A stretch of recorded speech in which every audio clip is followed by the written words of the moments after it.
잠깐 기도할까요? 주님 오시옵소서. 말씀 가운데 찾아오셔서 친히 말씀하시옵소서. 우리의 마음을 열게 하시고 들려오는 생명의 말씀이 성령으로 말미암아 우리 심령 골수를 찔러 쪼개고 남을 수 있도록 성령으로 강력하게 하나님의 백성들을 사로잡아 주시옵소서. 예수님의 이름으로 기도하옵나이다. 아멘. 여러분들이 잘 알듯이 제가 몇 주 전에 알래스카를 다녀왔습니다. 다녀온 이유는 저희 교회와 협력 선교를 하는 건송 여사님을 돕기 위해서입니다만은 제가 그곳에 갔을 때 놀란 몇 가지 사실을 보았습니다. 그것은 예전과 달리 기후가 많이 온화해졌다는 사실, 이로 말미암아 온 산천이 푸르름으로 가득 차 있었습니다.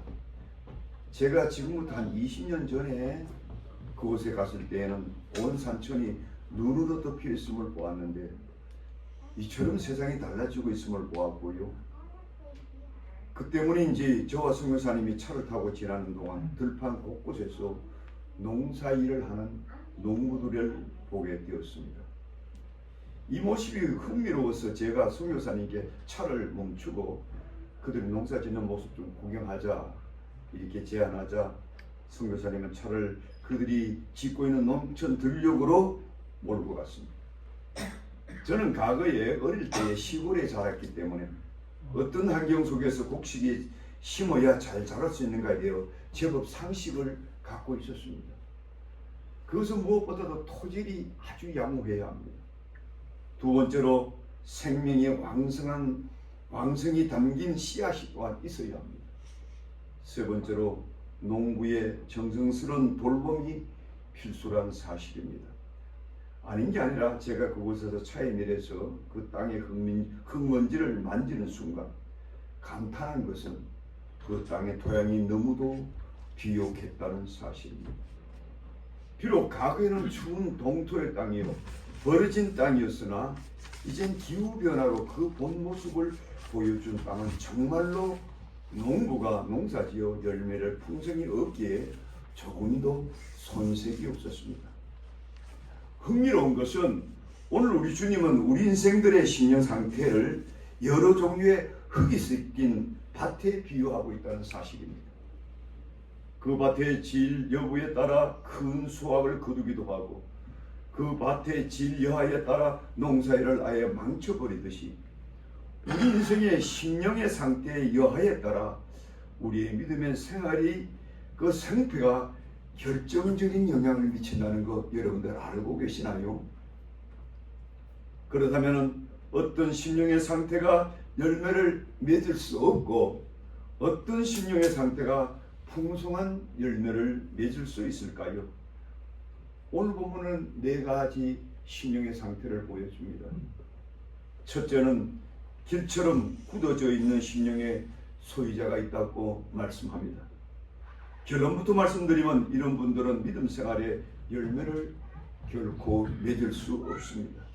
오늘 본문 3절 4절에 보면 씨 뿌리는 자가 뿌리러 나갈새 더러는 길가에 떨어짐에 새들이 와서 먹어버렸고 합니다. 자, 씨앗이 길가에 떨어졌으니 그러나 땅이 굳어버려서 도무지 뭡니까? 뿌리를 내릴 수가 없는 겁니다. 뿐만 아니라 그 씨앗마저도 새가 날려와서 냉큼 삼켜버리니 어찌 열매를 맺을 수 있겠습니까? 그러나 오늘 이 말씀은 어디까지나 죄로 말미암아 굳어진 인간들의 마음의 한 전형을 비유한 내용이라 볼 수가 있습니다. 그렇다면 어떤 마음의 소유자가 이런 굳은 심령이 되어 있을까요? 그 비극적인 내용이 오늘 본문의 19절에 나옵니다. 거기 보면 아무나 충고 말씀을 듣고 깨달지 못할 때에는 악한 자가 와서 그 마음에 뿌리운 것을 빼앗나니 이는 곧 길가에 뿌리운 자요라고 합니다. 자, 여기 주님은 인생이 하나님의 말씀을 들을 때에 깨달지 못하는 마음이 있다는 거예요. 왜 깨닫지 못하느냐? 길가처럼 그 마음이 굳어있어 그렇다, 이렇게 말씀하는 겁니다. 그렇습니다. 길가란 것이 수많은 사람이 지나다녔기 때문에 굳을 대로 굳어있으니 어떻게 씨앗이 박히고 또 싹이 나고 열매 맺을 수 있겠습니까? 불가능한 겁니다. 이처럼 우리 중에 어떤 이들은 길가처럼 굳을대로 굳어져 있어서 생명의 말씀을 아무리 전해줘도 도무지 깨달음이 없어요. 이런 자들이 있다는 거예요. 더욱이 이런 자들은 하나님의 말씀을 들을 기회가 있어도 악한 자가 다가와, 여기 악한 자라 말은 마가복음 4장에 보면 사탄을 지목합니다. 그 사탄이 냉큼 그 말씀을 다 낚아채 해버리고 달아난다는 거예요. 딱한 일 아닙니까? 여러분, 우리 가운데 이래 사는 분이 얼마나 많은 줄 여러분 알고 계십니까? 그렇다면 왜 우리 인생이 이처럼 굳어버린 완악한 심령이 되었는가요? 왜 사탄은 이런 짓을 또 계속하고 있습니까? 그것은 무엇보다도 인생들이 하나님께 저지른 죄악입니다. 그리고 이 제약된 심령을 구원받지 못하도록 계속 사탄은 말씀이 여러분들의 가슴에 떨어지지 못하도록 방해하는 거예요. 이게 가장 저주스럽습니다. 그러므로 먼저 제가 우리 심령을 완곡케 한다 믿으시기를 바라는 겁니다. 죄란 것은 원래 하나님에 대한 불신에서 시작했습니다. 죄라 하면 저가 믿지 아니하미요라고 합니다. 그러나 그 죄가 깊어지면 깊어질수록 우리 심령 깊은 곳은 더욱더 어두워질 수밖에 없어요. 그 심령은 더욱 완악해질 수밖에 없어요. 예수님은 당시 이들의 이런 심령의 상태를 이렇게 지적했습니다. 이 백성들의 마음이 완악하여졌어. 귀는 듣기에 둔하고 눈은 감았으니 라고 말씀합니다. 바울 사도도 그들의 이런 심성을 로마서 1장 18절에 이렇게 상세히 다루고 있습니다. 그 내용을 간단히 요약하면 이러합니다. 첫째로 그들의 생각이 허망해졌다고 했어요. 그래서 미련한 마음으로 어두워졌다고 말씀합니다. 21절에. 그 결과로 그들은 하나님을 알면서도 우상 숭배에 빠졌다는 거예요. 하나님보다 더 사랑하는 게 생겼다는 거예요. 여러분들의 마음속에 하나님 말씀과 하나님을 더 사랑하는 것이 생겨들면요, 그게 여러분들이 완악해진 거예요. 더 나아가 하나님을 고의적으로 거절하는 마음이 생겨나게 됐다는 거예요. 이것이 완악한 심령입니다. 여러분, 한마디로 아주 완고한 품성이 그 인생을 지배하기 시작했다, 이렇게 보시면 되는 것입니다. 이래서일까요? 로이드 존스 목사님이 한 번은 어떤 두 여인의 대화를 듣고 깜짝 놀란 적이 있습니다. 그때 한 여인이 다른 친구 여인에게 이런 질문을 던지라는 겁니다. 왜 오늘날 미국 사람이 이처럼 도덕적으로 이렇게 상태가 낮아졌습니까? 이렇게 물으니까 다른 친구가 이렇게 대답해요. 왜냐고요? 그거야 사람마다 죄를 사랑해서 그렇지요. 죄를 사랑하는 결과랍니다. 그렇습니다.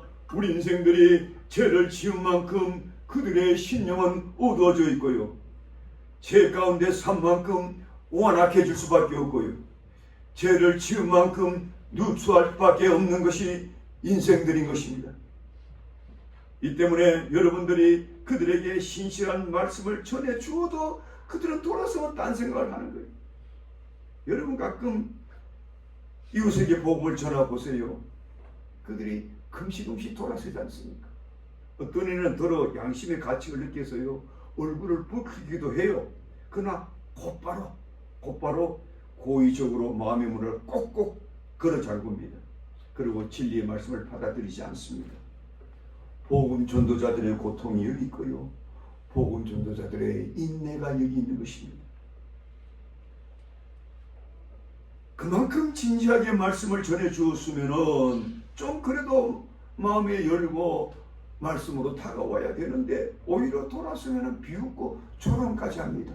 니나 잘해 이러면서. 이게 아주 완악하고 타락한 인생의 심성이라 성경은 말하고 있습니다. 이런 헛된 삶을 계속 묶어두는 장본이 그들 곁에 있는 것이 더 무섭다는 거예요. 그 자가 누구냐? 바로 사탄이라고 말씀합니다. 이 사탄은 수단 방법을 가리지 않고 여러분께 다가와 은혜의 말씀을 빼앗고자 합니다. 그렇다면 왜 사탄은 이런 못된 짓을 할까요? 누가복음 8장 12절에 보면 그들이 믿어 구원에 이르지 못하게 하려고 이렇게 기록되어 있습니다. 어찌하든 간 예수 믿고 구원받지 못하게 하려고 수단 방법을 가려. 그래서 베드로 사도도 그렇게 말씀하지 않습니까? 우는 사자처럼 삼킬 자를 두고 찾는다. 할 수 있는 택한 백성이라도 삼키고. 여러분 이 세계를 알아야 돼요. 이 세계를 깊이 인식해야 돼요.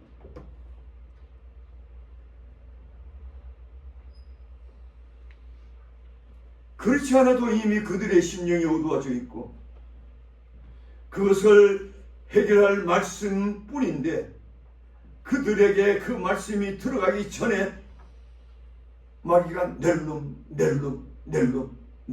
마치 뱀의 뭡니까? 혀처럼 낼름 집어삼켜. 우리의 사역자들이 이래서 고통스럽고요. 그래도 계속 인내하면서 말씀을 전하는 이유가 여기 있는 것입니다. 그렇다면 이러한 굳은 심령의 사람은 어떻게 하여 하나님의 백성이 될 수 있을까요? 그 심령의 근본적인 변화가 와야 합니다. 그 심령의 변화를 위해 그 굳고 굳은 심령을 아예 갈아엎어야 되는 것입니다. 그 갈아엎어야 하는 심령 중심부에는 주의 성령의 간섭이 있어야 됨을 여러분들이 알고 계십니까? 이것이 중요해요. 우리가 영적으로 한 심령을 죽게 돌아오게 하는데 우리 인간의 한계가 있는 거예요. 저는 그것을 날마다 느끼고 사는 목소리입니다. 이 문제는 실제적으로 성령의 간섭이 없이 우리 스스로는 할 수 없음을 여러분들이 먼저 인지하시기를 바라는 겁니다. 이 문제를 우리 스스로 해결하기는 그들의 심령이 너무 완악해 있고 우리가 무너뜨리기는 너무 굳어 있어서 그러합니다. 그들 스스로 다스려 나가기는 너무 누추해서 누군가 도와주지 않는다면 해결되지 않는데 그 장본인이 누구냐? 바로 성령 하나님이라. 그렇다면 여러분들이 그들에게 말씀을 전할 때에 어떻게 해야 되냐? 끊임없이 성령을 사모해야 됩니다. 성령을 우존해야 됩니다. 성령이여 지금 이 시간에도 말씀으로 찾아오소서. 그 영혼을 깨트려 주시옵소서. 믿으시면 아멘 하시기 바랍니다. 여러분 이런 역사가 일어나야 한 영혼이 죽게 돌아오는 거예요.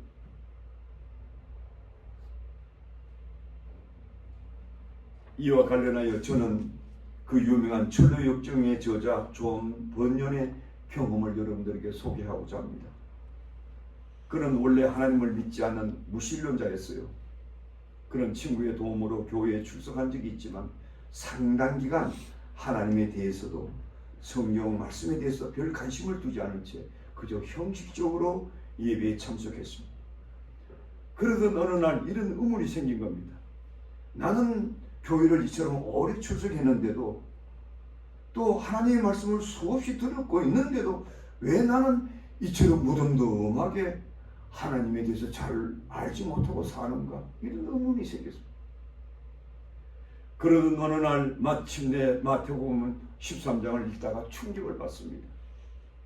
그 충격은 자기의 마음속에 떨어져야 할 말씀의 씨를 사탄이 빼앗아간다는 사실을 접하고 드디어 놀라게 된 겁니다. 그는 이 말씀에 접하자 불현듯이 이런 생각이 듭니다. 이 때문에 그토록 오랜 세월 교회 다녔어도 지금 내 상태가 이 모양이란 말인가? 그만큼 오래 다녔으면 뭔가 좀 깨달음이 생겨나고 좀 무언가 내 삶의 변화도 있어야 할 텐데 내가 왜 그렇지 못한 것은 내가 그동안 사탄의 농간에 쏟고 있은 게 아닌가라는 깊은 발견을 하게 되는 거예요. 그때부터 그는 말씀을 정말로 기울이기 시작했습니다.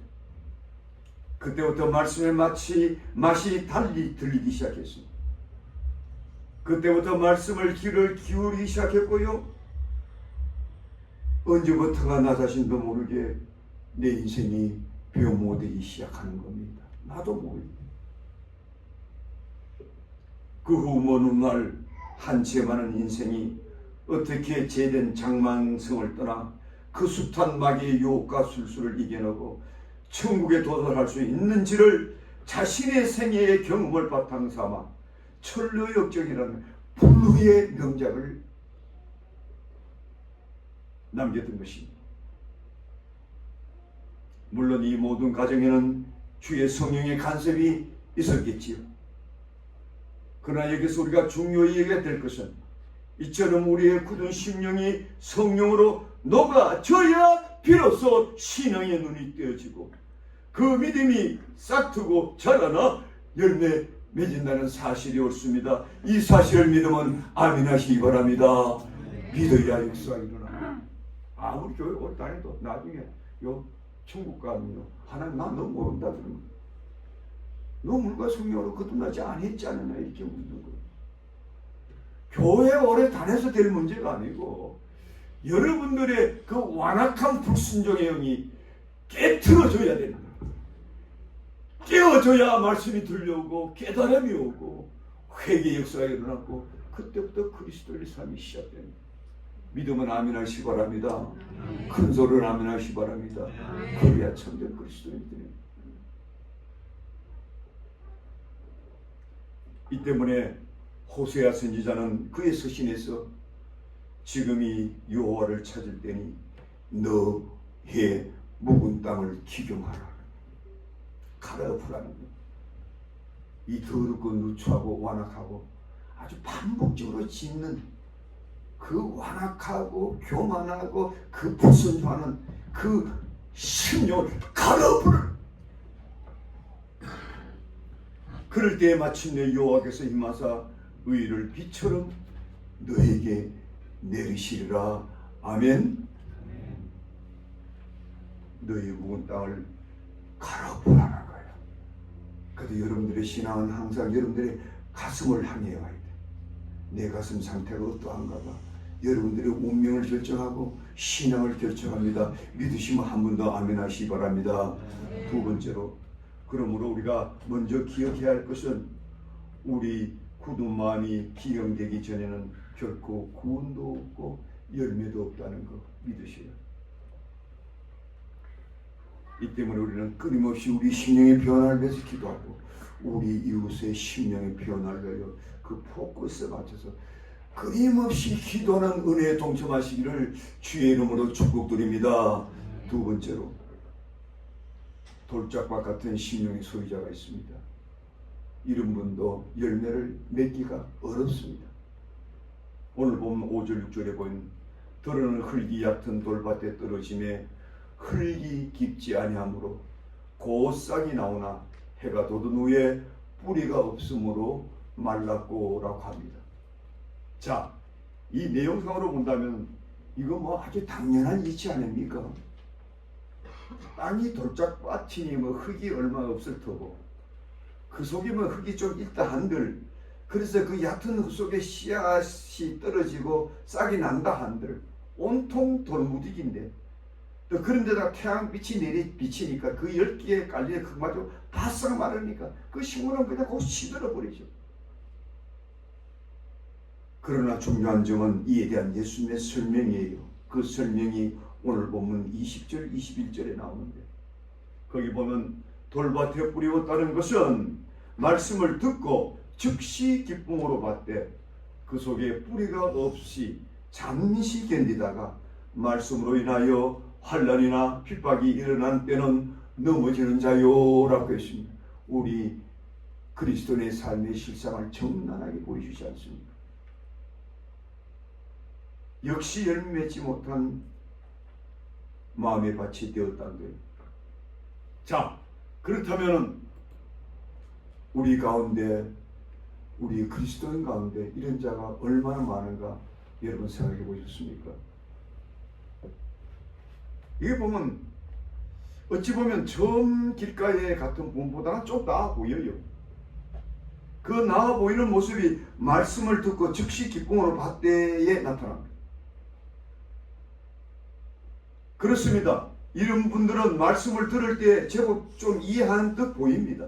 어떤 데는 지당하다고 고개도 끄덕끄덕 합니다. 어떤 사람은 또 아멘 소리도 합니다.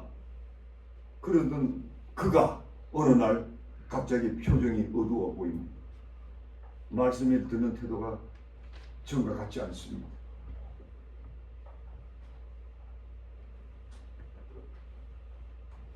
조금 무슨 어려움이 생기니까 아예 교회를 안 나옵니다.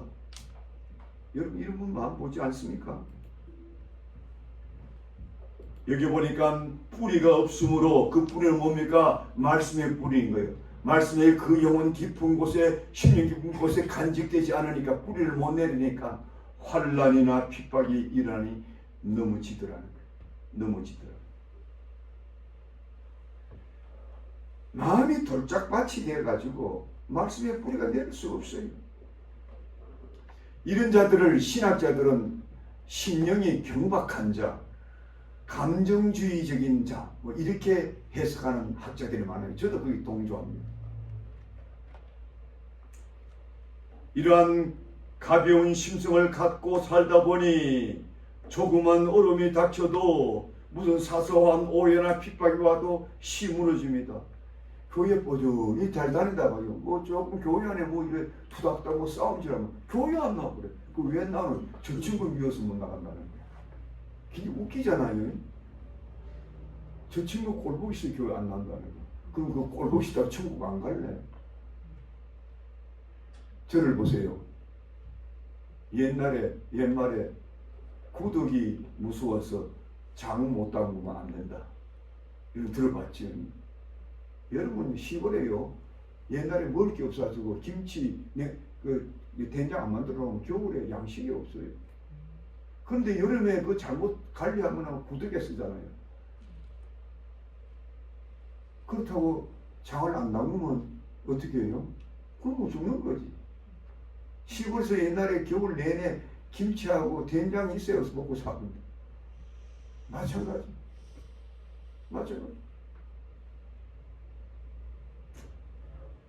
우리가 말씀의 뿌리가 우리 안에 내려야 되는데 말씀의 뿌리가 내리지 못해도 사탄이 다 막아버리고 또 내 안에 이미 굳어져 있어요. 굳은 심령이 더러 교회에 나오라 그러니까 할 수 없이 마지못해 교회에 나오긴 나오는데 벌써 마음속에는 빨리 예의를 마쳤으면 이 생각하고 앉아있는 거예요. 여러분 그런 사람이요 구원받을 수 있을까요? 무너진 거예요. 문제의 본질이 뭐냐? 그 마음바닥이 너무 경박스러워가지고 말씀의 뿌리가 내리지 않는 거예요. 조그만 어른을 만나도 하루에 12번도 마음이 더 변하는 거예요. 저희 어머니가 어릴 때 이런 교훈을 하더라고요. 저한테요. 어머니도 여자면서도 야야 여자 마음이 얼마나 이랬다 저랬다 하는 줄 아느냐? 며느리가 밥을 해가지고 시아버지 밥상 사람 빠지 갈 때까지 마음이 12번도 더 변해. 다 그런 게 아니겠죠. 여자들도 굳건한 분들이 있죠. 그냥 대충 그렇다는 말이에요. 그런데요, 우리 예수 믿는 사람들이요, 그보다 더해. 변덕이 쭉 끌어가지고. 그렇게 막 지멋대로 신앙생활.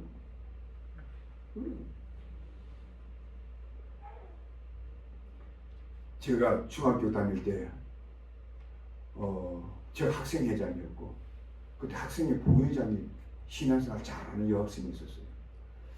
얼마나 신앙생활 열심히 하면 찬송 막 힘있게 부르고, 한 분은 와서 간증을 한대, 막 간증하다가 방언이 터지고, 사람들이 점점 우리 학생들이 놀래가지고, 야, 저 학생 뭐야? 그래서, 야, 저도 학생회장이지만, 저 학생이 신앙 되게 좋네. 나보다 더 좋은 거보다. 이래서 하고 있는데, 오늘 봐도 교회를 안 넣어. 깜짝 놀라가지고. 저도 깜짝 놀라요. 그래서 저는 학생회장이니까 그래도 길가에서 저 우연히 만났어요. 그래서 제가 그랬어요. 어떻게 교회를 안 나와요? 삐시 웃으면서 입 돌리면 그저 10도만 가는 거예요. 왜 그럴까요? 말씀이 뿌리가 내리지 않는 거예요. 감정주의잖아요. 제가 고등학교 때 그런 일이 있었어요. 저는 고등학교 때 제일 친한 친구가 하나 있어요. 얼마 전에 다녀갔어요. 같이 1년 동안 나는 영어를 좀 잘하고 그 친구는 수학을 잘해가지고 같이 1년 자취를 한 적이 있는데 저는 그때도요, 고등학교 때 새벽기도 학교가 교회 옆에 있어가지고 새벽기도 나갔었어요. 근데 오늘 이 친구가 우리 고등학교가 미스 스쿨 때문에 예배를 드리죠. 일주일에 한 번씩. 근데 한날 제가 기도 책임자가 돼 기도하고 나니까 이 친구가 이야, 네 기도하는 소리 들어보니 나도 예수 믿고 싶구나. 저 각자 놀린 거야. 기도 소리 듣고 은혜 받는 사람들이 있는 거야. 그러면 뭐 주일날 교회에 그러면 나가면 되지 했는데 이 친구가 얼마나 그러면 내 새끼도 따라오겠다. 근데 나 오지 마라 그랬어. 너무 급하게 주일날에도 나와. 따라가겠다는 거. 그럼 어떻게 말릴 수가 없잖아요. 예수 잘 믿겠다는데. 그래서 새끼도 따라오는 거예요. 그 예배인데 그때 목사님이 설교를 하는데 한다는 설교 끝나고 예배 딱 나오는데 막 이게 오면서 오는 거예요. 눈물 찢지면 고등학교 2학년이만. 그러나 그 어이가 없어요. 니 왜 우니까? 목사님의 말씀이 너무 은혜가 돼서 본다. 나는 그래서요, 제가 꼴박 쏘갔어요. 야, 내 친구 신앙 되게 좋아졌다. 나는 모태 신앙인데 눈물이 안 나오는데 이 친구는 눈물까지 흘리네. 내가 꼭 쏘갔지요. 그 후에 제가 대학 졸업하고 그 친구를 만났는데 교회 안 다녀. 니 왜 안 다니나 보니까 뭐 사진이 뭐 그럴 때였다. 다녀. 당신 부인 교회 다니고 자기 부인은 교회 다니는데 따라가. 가지. 근데 40년 후에 또 만났는데 아직도 안 나가. 그래서 내가 니 왜 아직도 교회 안 나가니까 자타를 나는 손 목사처럼 마음이 단단하지 못해가지고 이게 됐어. 그러니까 친구니까 다 얘기하는 거야. 솔직하게. 그래, 네 말이 맞다 그랬어. 네 말이 맞다. 네 하루에 12번 마음도 변하지. 나 이제 다음에 한국 나가는데 내가 그때 네 교회 안 나가면 네 안 만난다. 네 안 본다. 나간다 그래. 나간다. 야, 우리 삶은 얼마나 살겠니 이제. 당신아 나 벌써 70줄 들었었는데 이제 어머 살았다. 이제 지옥 가거라 천국 가. 그러니까 나가. 나 이제 네 날 보려고 나가겠다는 거야. 그저 지켜보려고 그런 거야. 지켜보려고. 사람의 마음이 얕아서는 안 돼. 경박하면 안 돼. 요랬다 저랬다 요랬다 저랬다 하루 10분. 여러분 그런 생각을 누가 갖다 주는 것 같아요? 마귀가 갖다 줘요. 마귀가. 왜 가룟 유다가 예수를 팔았나요? 예수를 팔 생각을 그 안에 집어넣어 줬다 그랬어요. 여러분 생각이 다 옳은 것 같지요. 99%가 나를 위한 것 같지요. 다 마귀들의 생각이에요. 그래 오늘 증명해 보여드릴게요.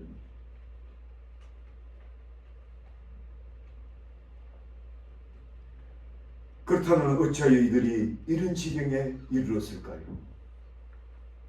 한마디로 육신의 생각을 이겨내지 못해서 육신의 생각을 항상 앞세웠기 때문에 우리의 육신의 생각이 그러하다는 거예요. 우리의 육신의 생각은 언제나 하나님과 멀어지게 만드는 데 익숙합니다. 로마서 8장 17절에 보면 육신의 생각은 하나님과 원수가 되나니 이는 하나님의 법에 굴복하지 아니할 뿐 아니라 할 수도 없으리라. 육신에 있는 자는 하나님을 기쁘시게 할 수 없느니라 하고 있습니다. 이처럼 우리 육신은 언제나 하나님의 반대편에 서기를 기뻐하거든요.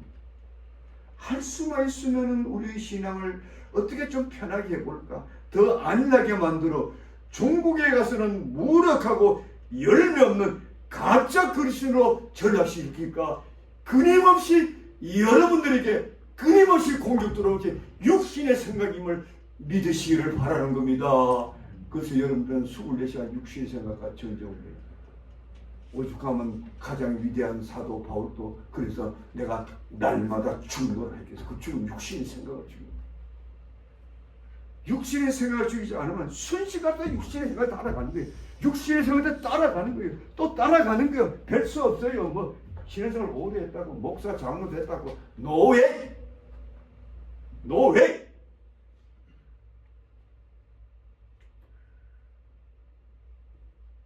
다 무너져.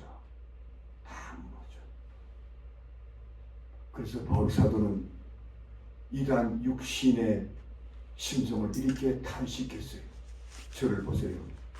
오라 공고한 사람이구나. 이 사망의 몸에서 누가 나를 건지려. 월요일 아침에 드라이엠을 Who deliver me from this body of death? Who rescue us from this body of death? 가장 위대한 사도가요. 육신을 통해서 끊임없이 나를 정복하고 공격 들어오는 그 어둠의 세를 보고 있기 때문에 이렇게 오호라라고 얼마나 슬픈 내 인생인고라고 월요일 아침엔 여러분 그런 탄식이 여러분들에게 있어야 돼요. 그런 은혜의 역사 임하기를 주의 이름으로 축복드립니다. 겉으로만 아멘 안 해. 마음 기쁘고 살아. 자, 마음 기쁘면서 아멘 해봅시다. 그런 은혜의 역사가 여러분 속에 날마다 나타나기를 주의 이름으로 축복드립니다. 아멘. 크게 아멘. 저 뒤에 크게 아멘. 크게 아멘. 그래야 승리에 이길 수가 있어요. 폼 잡고 교회 다니는 사람들 있지요. 예수 잘 믿죠. 거룩한 척. 교회도 기도도 잘하는 척이야. 또 바리새인처럼 우리 십자가를 히포크시. 그러지 마요. 날마다 성령을 통해서 여러분 심은 깊은 곳에 탄식의 영이 역사하셔야 돼요. 오 주여 나는 죄인입니다. 바울처럼 나는 죄인 중에 개수겠소이다. 이런 역사가 여러분의 심령에 일어나야 돼. 일어나야 돼. 믿으면 아멘 하시기 바랍니다. 그래야 인생이 변한다니까요.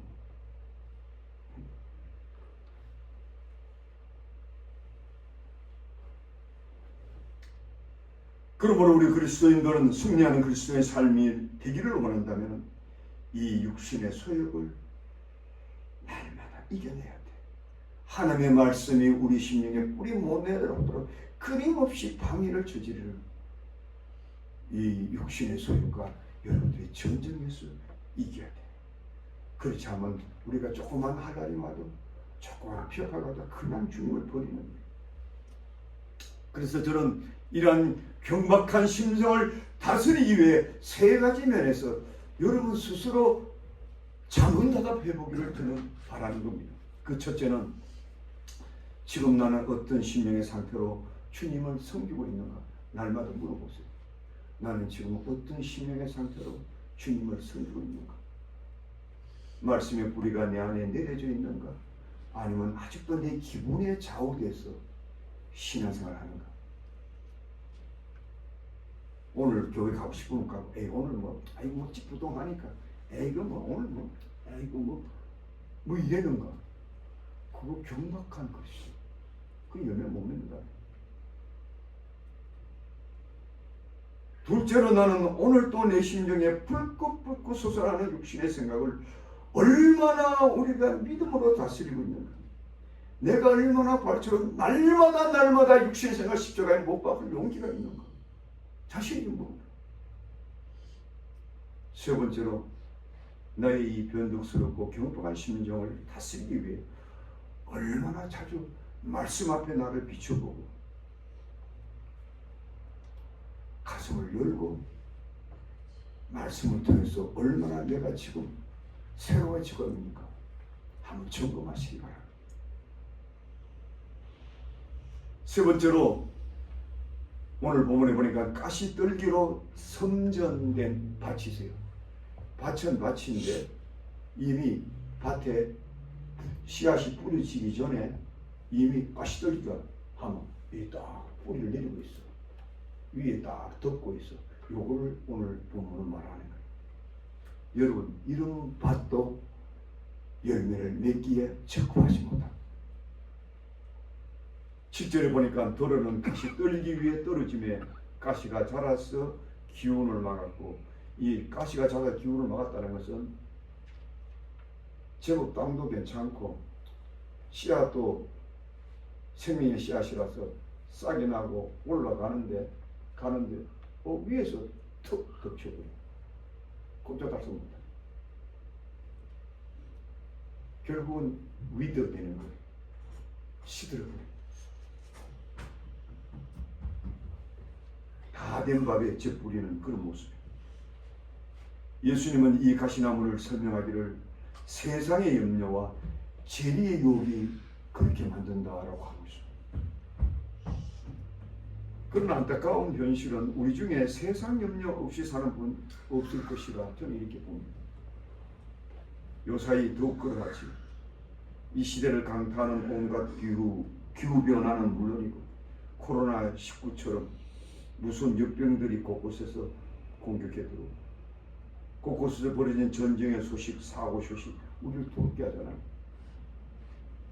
더욱이 요사이처럼요 갈수록 심화되는 빈부격차가 여러분들을 범인하게 만들지 않습니까?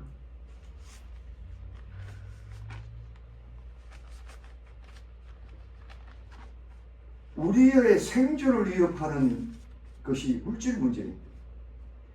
그럼에도 불구하고 이러한 염려들이 여러분의 믿음 생활을 위협하게 만들어 놓아서는 아니 된다고 성경은 단호하게 우리에게 그것이 핑계가 되어서는 안 된다는 거예요. 목사님, 내가 오늘 어쩔 수 없이 먹고 살기 위해서는 주일날 일 가야 된다. 그게 안 된다는 거야. 그 핑계를 성경은 용납하지 않아요. 용납하지 않아요. 이것부터 배워야 신앙생활이 되는 거예요. 자꾸 세상과 타협을 하고 뭐 이러니까 목사님 이해해 주세요. No way. 아직도 출발도 못해서 그래가지고 신앙생활 안 돼요. 될 것 같아요, 여러분들. 성령께서 역사할 것 같아요. 불순종하는 영을 갖고 우리 사무엘이 뭐라 그랬어요? 불순종이 뭐라 그랬어요? 우상 숭배하는 것. 사신운사승이었는데 심지어는요 그 완악함이요 사신 우상을 섬기는 그 죄와 같다고 해요. 그 사악하기가 그지없다는 거예요. 완악하기가 완악한 거야. 왜 불순종합니까? 여러분 다 잘 되라고 하는 건데. 제가 밀리안탕 여러분들한테 말씀드리지 않습니까? 이래 사시오 저래 사시오. 그것도 안 들어. 아이고 뭐 다음에 봅시다. 아이고 뭐 이건 그게 완악한 증거야. 회개해야 되는 겁니다. 내 식으로 믿는 거 회개해야 되는 거예요. 여러분 적장주의 예수 믿는 거예요. 핑계대고 믿는 거예요. 그래서 저는 익스큐즈 제시를 저는 저희 아내하고 늘 그 얘기를 합니다. 여보 제발 내한테만은 익스큐즈 하지 말아달라고. 밀린 탐정이 얘기했어요. 목사가 목사한테도 그렇게 얘기했다면 여러분들은 어떻겠어요? 물론 저 자신에게도 묻는 거예요. 아이고 내가 잘못해서 그랬어.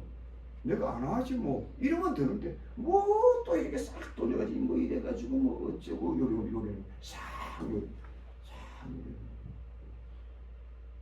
그거 안 돼.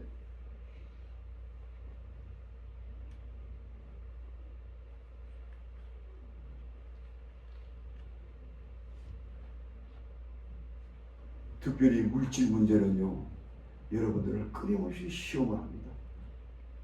우리 예수님은 우리 인생이 갖기 쉬운 이 부의 집착을 그래서 이렇게 강하게 경고합니다.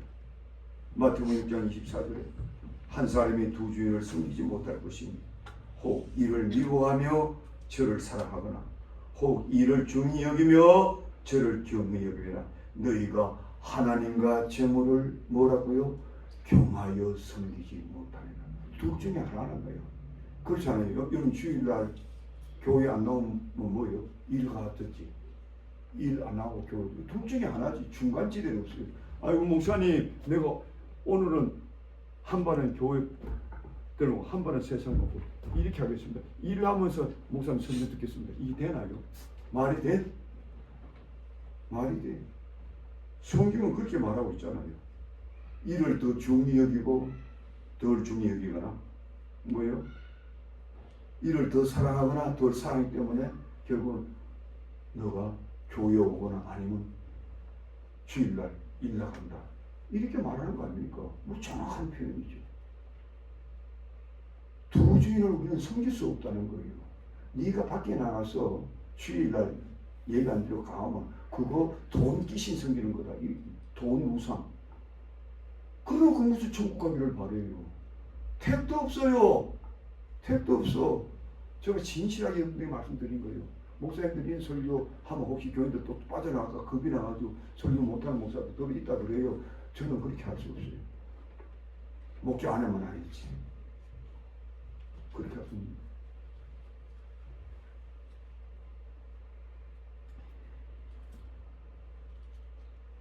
예수님이 마태복음 19장에 보면 어느 날 어떤 부자 청년이 찾아와가지고 예수님 내가 무슨 선한 일을 하여 영생을 얻으리까? 이렇게 질문했어요. 여러분 선한 일 하다가 천국 갈 수 있나요? 이미 질문 자체가 잘못되었지만 하나님께서 그 청년의 잘못을 고쳐주게 해요. 뭐라고 대답하면 네 소유 팔아서 가난한 자에게 주고 나를 한번 쫓아봐라. 그러니까 이 청년이요 물질이 많음으로 근심하여 돌아갔더라고요.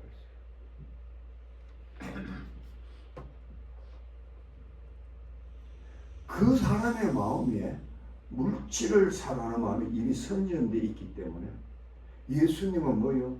세컨더리로 좀 시간 날 때 교회 가고 시간 날 때 예배 보고 시간 날 때 찬송 부르고 퍼스트 초이스는 항상 뭐예요? 돈인 거예요. 그래서 예수님이 뭐라고 했어요? 부자가 천국 가는 것이 약대가 발기 들어오기도 어렵다. 부 자체가 죄가 아니야. 그 부가 그 사람의 퍼스트 초이스, 퍼스트 하나님이 되었기 때문에. 저는 여러분들이 양심으로 물어보시고 스스로 내 양심이 어떻게 내가 살아왔는가? 무엇을 위해서 살아왔는가? 물어보시고 지금 내가 염려하는 이 돈 문제가 출성수도 못하게 만들고 내가 그처럼 아끼고 아끼는 이 물질 문제가 내가 주님께 반드시 드려야 할 예물도 막아버리고 주님께 헌신을 해야 될 헌신도 막아버리고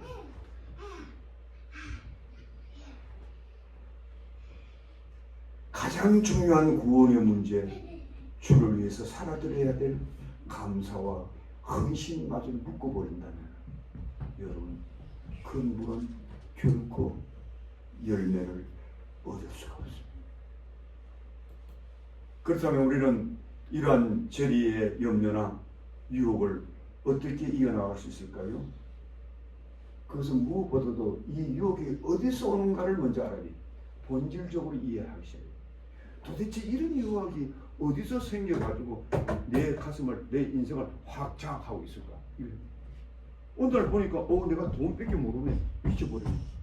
돈 뺏겨 모르네. 교회 가야 되는데 돈 불러 장터가 앉아있네. 이게 도대체 이게 왜 이렇게 생겼지? 이 본질을 물어봐야지요. 왜 이렇게 되었지? 내가 왜 이런 인간이 되었지? 그 염려와 재리 유혹이 어디서 왔는가를 보고 말해. 그것이 뭐냐? 오늘 성경은 세상으로부터 왔다. 세상.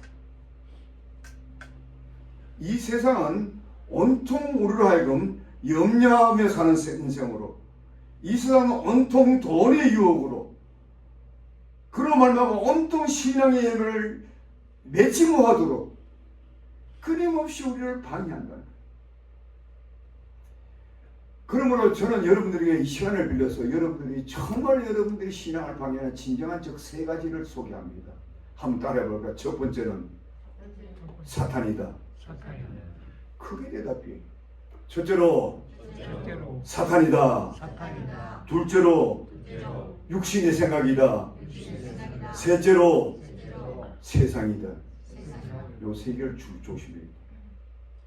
세이탄, 육신의 생각, 그 다음에 뭐예요? 세상. 이것은 여러분 친구가 아니야. 적이야. 애니미야. 철천지 애니미야. 여러분 신앙을 방해하는. 특별히 우리 그리스도인들은 이 세상이 갖다주는 염려나 재리욕이 얼마나 여러분들을 신앙을 망가뜨리는가 알아요. 오늘날은 흔히들 그런 말 하잖아요. 물질 만능주의 시대다. 물질이 다 우상이 되었다. 교회도 물질이 우상된 교회가 있다.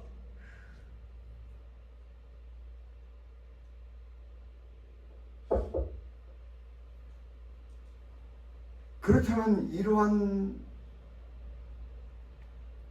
죄의 유혹을 이길 수 있는 비결은 무엇인가? 그것은 다른 길이 없어요. 오직 한 길뿐이에요. 하나님 제일주의로 살아야 합니다. 따라합시다. 하나님 제일주의로 살다. 하나님 제일주의로 살자는 말은요, 하나님의 일을 first choice로 두라는 것이에요. 여러분들의 삶에 first priority로 만들어야 합니다. 그것이 안 되면 이미 여러분들은요, 우상 숭배자가 되는 거예요.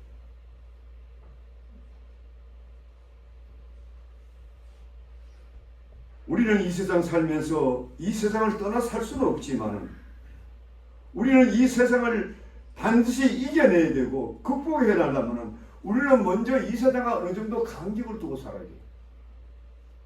여러분들이 세상에 빠져 살아보세요. 세상이 여러분 잡아먹어. 우리가 세상을 떠나가 살 수는 없죠. 그게 인생살이니까. 그러나 간격을 두고 살아야 돼. 도랑을 파야 돼. 너 이까지 이만큼만 오고 더 이상 침투하지 마. 더 이상 세상에 나한테 넘어오면은 안 돼 하고 도랑을 쳐야 돼. 그 도랑을 못 치고 있으면요, 여러분 맨날 세상한테 치고 삼켜. 못 이겨. 왜 못 이기느냐?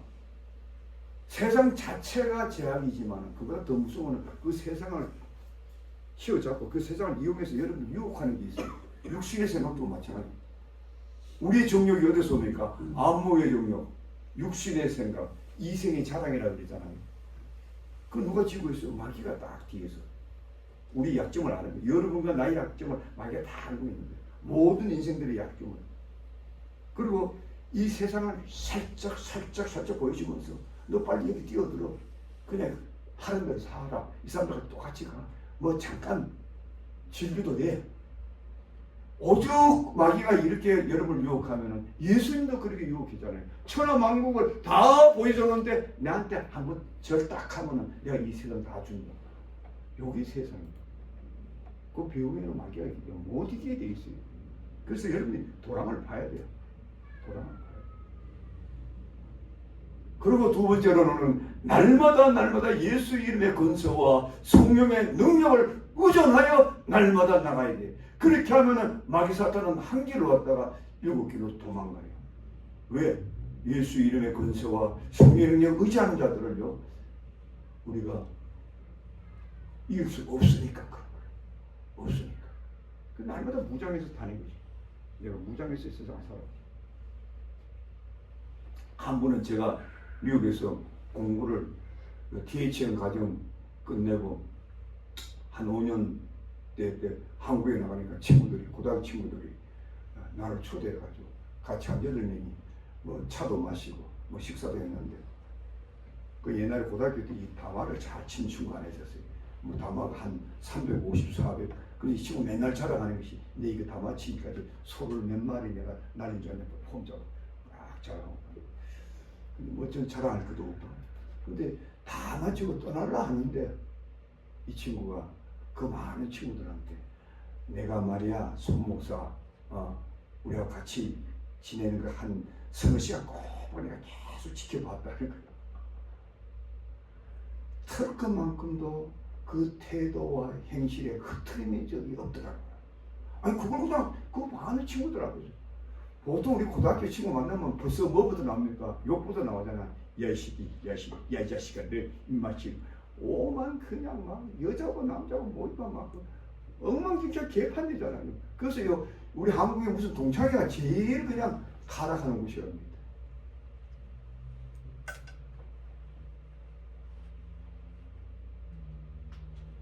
그런데 이 친구 나는 뭐 아무 감각이 없었는데 4시간 5시간 지켜봤는데 털끝만큼도 숨소리 하나도 흩어진 게 없더 이러는 거예요. 제가 여러분들 이걸 뭐 자랑하기 위해서 이런 말 하시겠어요? 나도 모르게 수십 년의 세월이 나를 그렇게 만들었는데 나만 알지 못하고 있는 거예요. 아, 동창이니까 나도 보고 싶고 어릴 때 뭐 친구들이니까 보고 싶고 만났는데 허허하하 없고 헤어졌는데 그래 이놈들이 내 눈치 보이라고 뭐 개 아무개 소 아무개 엑세스 이거는 말 안 하는 거예요. 내가 옆에 있으니까. 제가 함부로 국내학교 독창이 제가 있다는 걸 제가 미국에 들어온 지로 35년 후에 안 적이 있어요. 근데 그걸 알게 된 사람이 스탠포드 대학 교수요, 나사의 과학자예요. 유학생이야. 저는 우리 교 한번 왔죠. 우리 교회지. 그 예수는 옛날에 예수 안 믿었는데 미국 와서 예수 믿어가지고 내 소문 듣고 교회까지 찾아가고 성경 본 거죠. 이 친구가 동창들한테 이 얘기를 해가지고요. 우리 동창들 다 알게 돼요. 그래가지고 막 카톡에서 맨날 동창이 막 난리가 오는데요.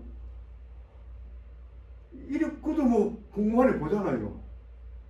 그런데요, 아이고, 이 동창이가 이게 말이 아니에요. 뭐 남자들끼리야 뭐 이놈 저놈 할 수 있어요. 그런데 유학생들도 심지어는 내가 목사가 다 된 애들, 야 목사님도 손목사 자네 잘 있나? 뭐 하노? 뭐 요새 연락도 안 한다. 연락 좀 하라이. 아무리 그냥 동창이라도 얼마나 세월이 흘렀고 내가 또 목사가 됐고 최소한도로 처음인데 존댓말을 해야지. 그래서 저는요 절대로 저는 말 안 났어요. 처음부터 끝까지. 처음부터 그들이 뭐 말을 놓든 뭐 무슨 말을 하든 저는 끝까지 여학생들 남학생들 끝까지 뭐가 오면은 예 감사합니다 뭐 했어요. 나중에 미안스러우니까 하나 둘 다 그다음에는 존댓말을 다 올리더라고요. 지금 저한테 존댓말 안 하면 아무도 없었어요. 그리고 우리 이게 과학자인 스탠포드 대학 교수는 내가 나를 보자마자 국민학교 교육 동창이니까 아이고 손목사 오랜만에 듣다 말로 치면 그래 놨으면 도망가야 될 건데 그 차이가 달라져요. 그리고 제일 먼저 나를 존댓말을 한 게 그 유학생. 예수를 믿으니까 그 차이니까. 그러니까 요사이는요 한 번씩 저한테 전화 와요. 제가 먼저 전화하는 게 거의 없어요. 뭐 한 달이고 두 달이고 하면은 목사님 그러면서 I'm so proud of you. 에이 그러지 마세요. 그럼 나도 뭐 똑같은 아니에요. 우리 많은 동창 중에 그래도 목사님이 유일하게 목사님 된 거 나는 너무너무 자랑스러워요. I'm proud of you. 속으로 사실 좀 기분이 좋더라고요. 겉으로는 아닌 척해도 그래요. 우리 소위 옛자 불러가지고 뭐 자존심 상할 게 있다고 그거 못해가지고 그래 사는 거예요. 시간이 많이 갔습니다. 이게 설교가 길어지는데 사실 이게 방송에 나가는데 이렇게 길게 하는 거 죄송합니다.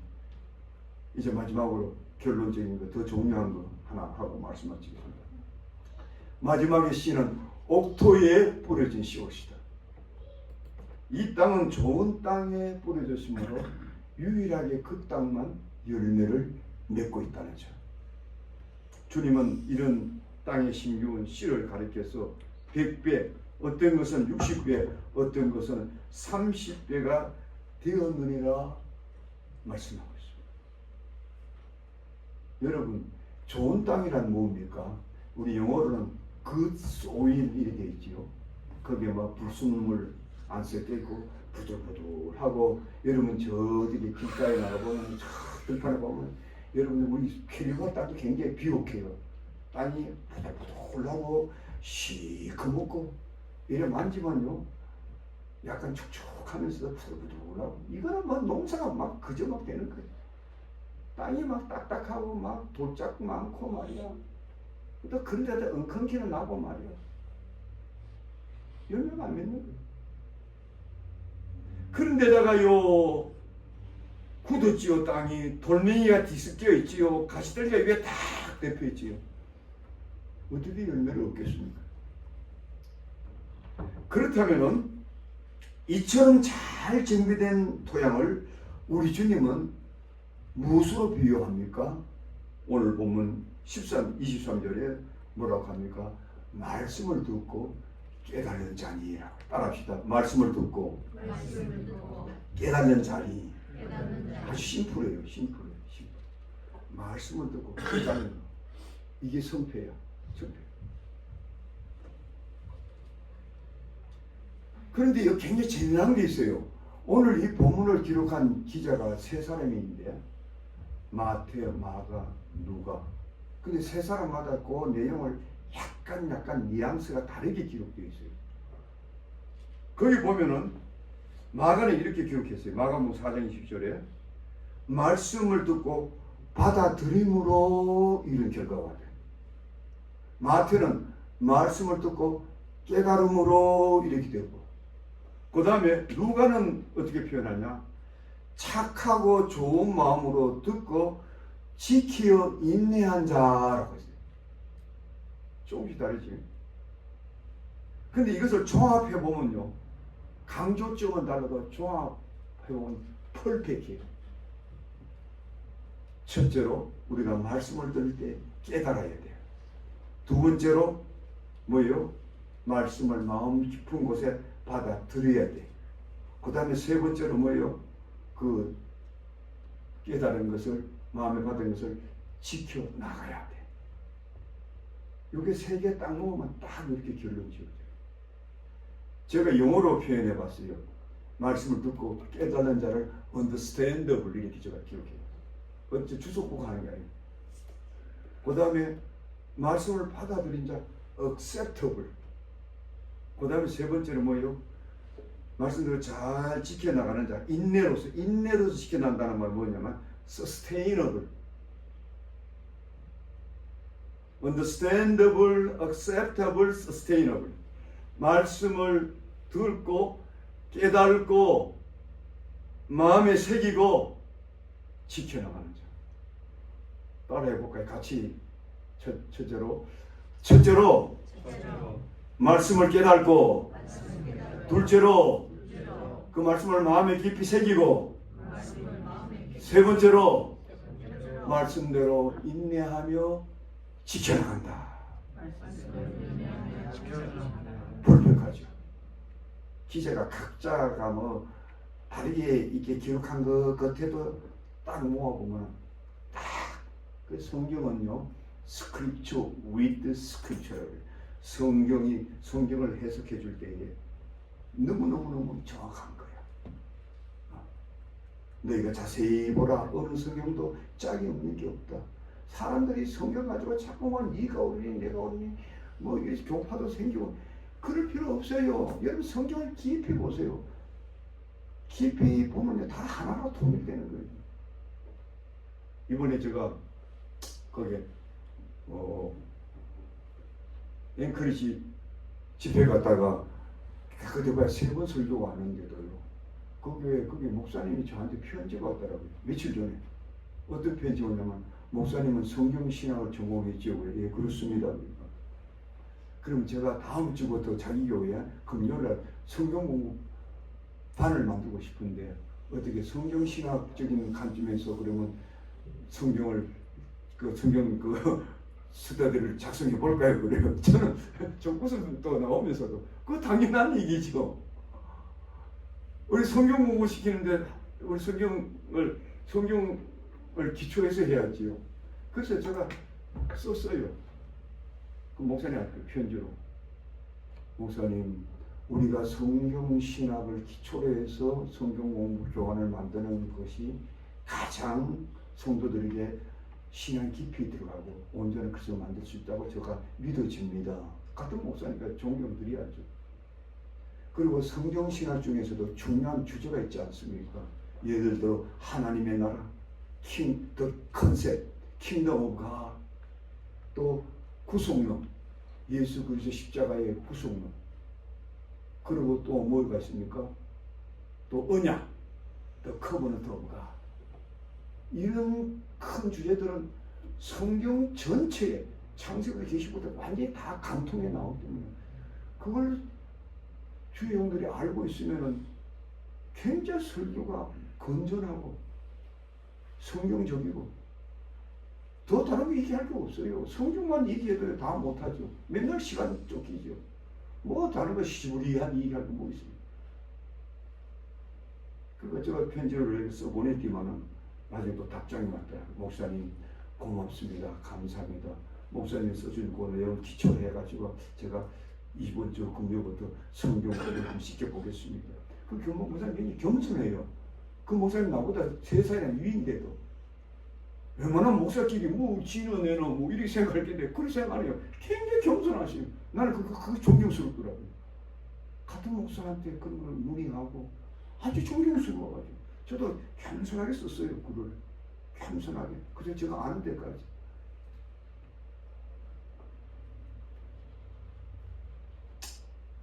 제가 결론적으로 이런 질문을 드리고 오늘 말씀을 맺겠습니다.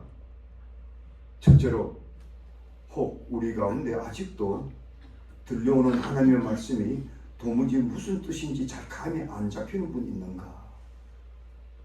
제가 묻는 거예요. 이런 분은 굳은 마음을 빨리 이거 파쇄시켜. 다음 시간에 이 문제에 좀 여러분들과 말씀 나눠보겠습니다. 두 번째로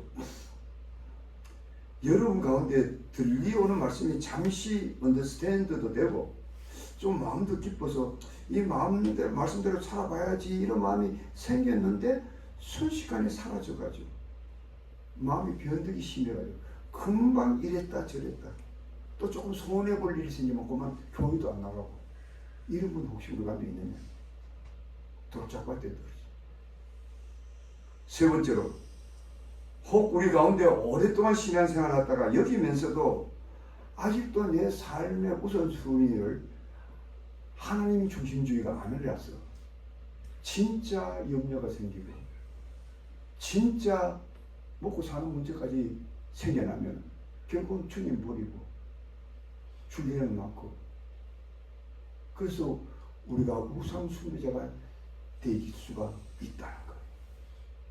그래서 우리는 늘 하나님의 중심주의로 내가 그렇게 살고 있는 자신이 자꾸 모르고 마지막으로 우리 심성의 최고의 심성은 뭐라고요? 옥토를 그 소리 그 심성은 말씀을 깨닫고 understandable 그리고 말씀을 마음 깊이 새기고 받아여야죠. 씨앗은 뿌려져야죠. 그럼 싹이 나야 되잖아요. 그리고 그 말씀대로 인내로서 살기 어려워요. 인내로서 sustainable 인내로서 우리가 지켜나갈 때에 60배, 30배, 100배의 결실을 거둘 수가 있다. 우리 하나님께서 지향하는 나라는 하나님의 나라예요. 우리 예수님도 그 하나님의 나라를 이루시기 위해 십자가에 죽으셨어요. 여러분과 나도 하나님의 나라를 이 땅에 이루어나가기 위해서 부름받았고 일꾼 삼아주셨어요. 그런데 그 하나님의 나라를 이루어가려면 우리가 어떤 심성을 가져야 되느냐? 딱 한 가지입니다. 옥토가 되어야 된다. 그래서 늘 여러분들이 자신의 심성을 들여다보면서 신앙생활을 해요. 그럴 때 여러분들이 옥토가 되어서 하나님의 크신 일꾼이 될 줄 믿으시기를 주의 이름으로 축복드립니다. 우리 기도하시오. 하나님 감사합니다. 감사합니다.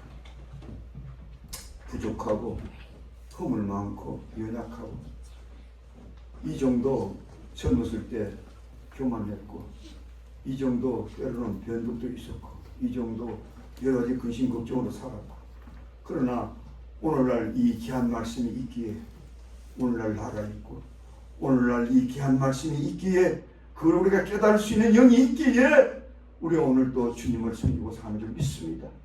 우리가 이에 그치지 않고 우리의 마음을 더욱더 겸손하게 더욱더 부드럽게 더욱더 청결하게 더욱더 아버지 하나님 하나님의 중심주의로 갈고 닦아서 이 땅에 사는 동안 하나님의 나라를 이루어드리는 저희들이 되게 우리 모두를 축복하여 주시옵소서. 예수님의 이름으로 기도드리옵나이다. 아멘.